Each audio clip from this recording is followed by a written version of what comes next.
everyone. Thanks so much for joining. Today, this is going to be a really short presentation, but I wanted to do something brief to lay the foundation for Tier 2. The next time we'll do a longer, more involved presentation. Now, as you're setting up your Tier 2 systems, it's important to consider your readiness for that, and not just your readiness, but the capacity that your school has, other personnel, other teachers, instructional aides. Do you have the data systems, all those sorts of things. So, as you consider readiness for Tier 2, here are some just early questions to get you started. First of all, how well is Tier 1 being implemented? And is fidelity being monitored on Tier 1 instruction and data systems and data decision-making systems? Because if you haven't focused on Tier 1, then Tier 2 is not going to be able to make up for a weak Tier 1. So this is so critical. So it's one, and it's the shortest sentence question on there, but it's probably the most important one as you're thinking about Tier 2. First is establishing the strength of your Tier 1 systems. Are the universal screening data being used to make decisions, and are staff and leadership supportive and fluent with that process? So if you don't have all staff feeling comfortable already with the Tier 1 systems available, then it's going to be hard to move on to the Tier 2. So it's important to make sure that all staff have been trained, instructional aides, paraprofessionals, office support staff, specialists. You want everyone on the same page with the universal data that's being administered, screening data that's being administered in social emotional behavior, reading, and math and writing, if you're doing that as well, and that how that data is used to sort across your data teams, maybe your school-wide leadership team, your MTSS implementation team, or your grade levels and your content area team. So are those systems already set up to say, hey, these are our students that are just doing great in Tier 1. These are the students that we think need to be served with additional supports.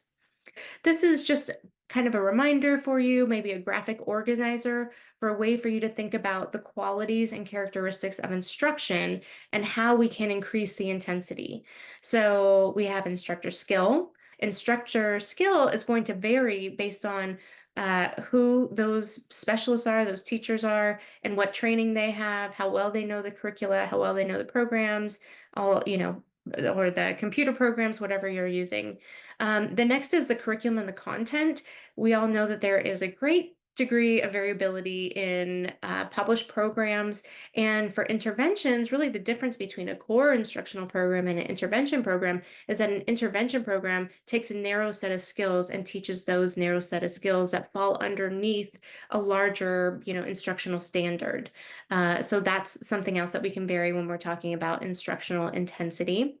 The other, of course, is amount of time, and I'm sure you've had lots of discussions in your buildings about setting up the intervention time, how many minutes per day, how many intervention periods per week do students have access to. So that's the other characteristic or variable that we can alter and change with our instruction. The next one here is opportunities to respond. This is one that gets overlooked, I think, quite a bit, and it is one that is actually one of our most well-researched instructional strategies. We'll talk more about that one. And then group size. This is one that I think a lot of times people overstipulate, where they think that Tier 2 just means a smaller group size, and then check, we have a smaller group size, so therefore it's Tier 2, and that's not always the case. Traditionally, I've called these alterable variables, but they are basically just different characteristics of instruction that can be varied. So as students have greater needs instructionally and social, emotional, behaviorally, then these are the variables that we can alter, right? So for academics, a lot of times think about your Tier 2, Tier 3 instruction. It might be delivered, say for literacy, it might be delivered by a special ed teacher or by a Title I teacher, so they have more training.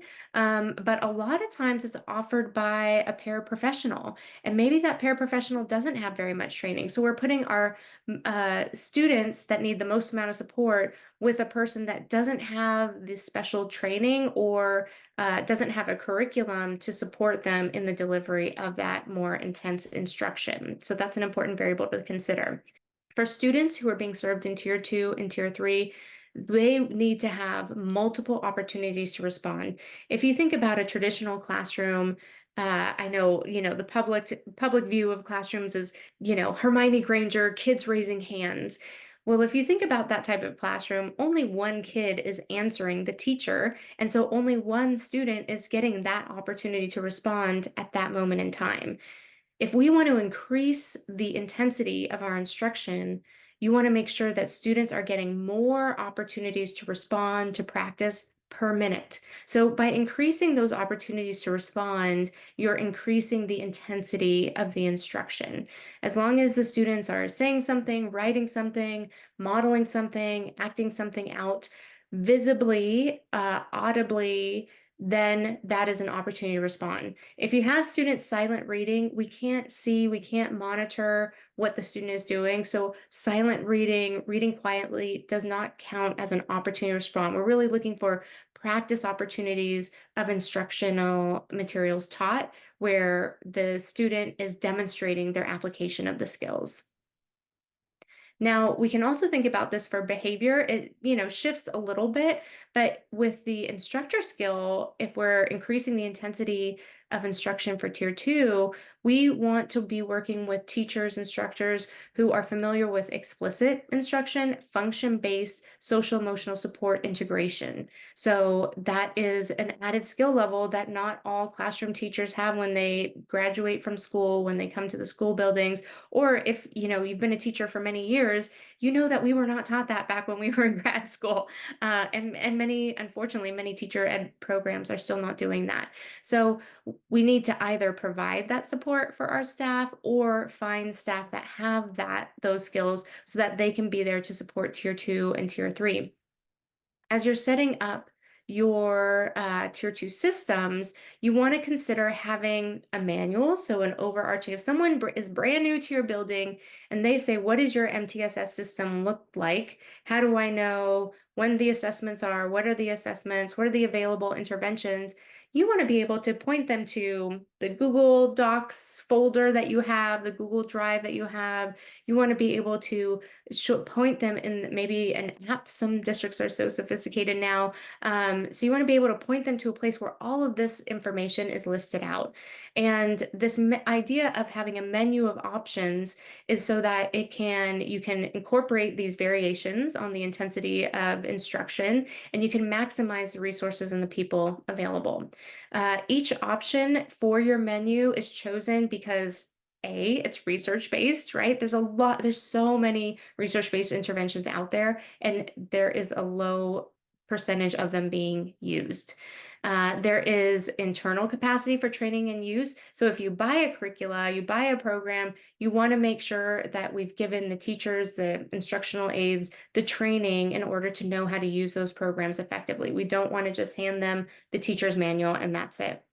And then you also want to choose programs because it's aligned with the other options on the menu at the other tiers. Some other things to consider with tier two is that there's a team that's going to coordinate all these efforts.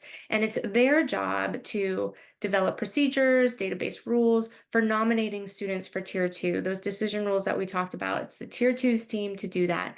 They're going to meet regularly to review the tier two programs, to monitor individual student progress, and to review new referrals. And then that team is also going to select the appropriate tier two resources. And please notice here that I said low burden, high impact. And that's really the difference between tier two and tier three is that tier two interventions, supports are intended to be more low burden on personnel, on resources, but to have a high impact and get those students back being served by tier one only. When we move to tier three, we often have a higher burden intervention that is also a high impact, but it's going to cost more personnel resources, smaller group sizes means, higher cost and maybe more training for personnel to deliver those. So again, kind of higher burden there.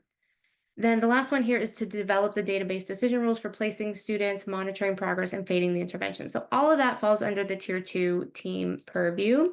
Other thing to think about is, are the data being reviewed on a set schedule? So, as a part of our decision guidelines, are we setting up the number of weeks where we're always going to be checking in on the data for those students in tier two? Are the interventions implemented with fidelity? You might have to ask, like, do we even have a fidelity form for the interventions we're implementing? Maybe it's just a checklist, and it can be just a quick five, question checklist. It doesn't have to be anything fancy, but do we have something that will document that we are implementing the interventions as they're intended to be implemented, so that we know if they're working or not working, that it's not, that if they're not working, it's not about the fidelity, that we're doing it right.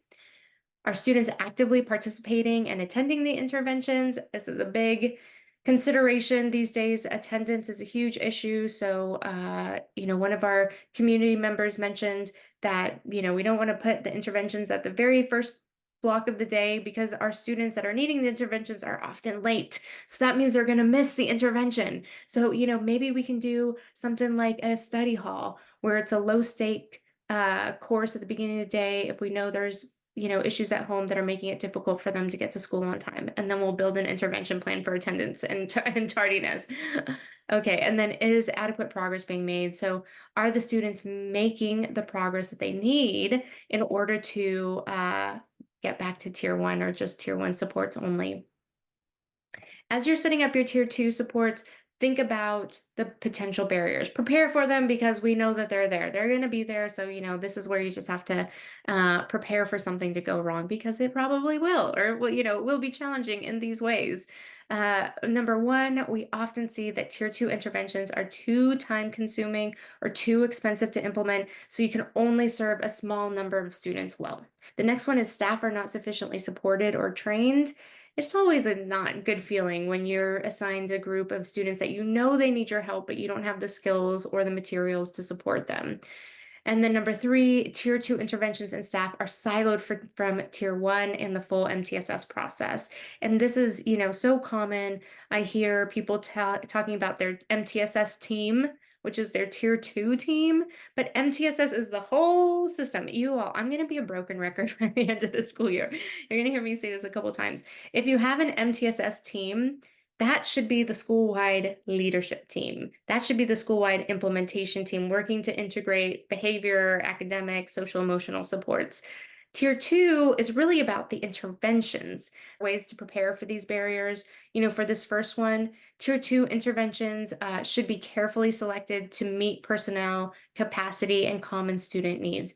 You know your kids, you know what the issues are. If we have a bunch of things on shelves that no one's using, interventions on the shelves that no one's using, um, let's clean the shelves out. If no one's been trained on that in 20 years, and the person who, I'm exaggerating, but if someone was a real champion of that and that person's left the building and no one's was trained to use that intervention, either we got to train someone in the building to use the resources we have, the materials we have, or we have to bring on something else that we want to sustain over time.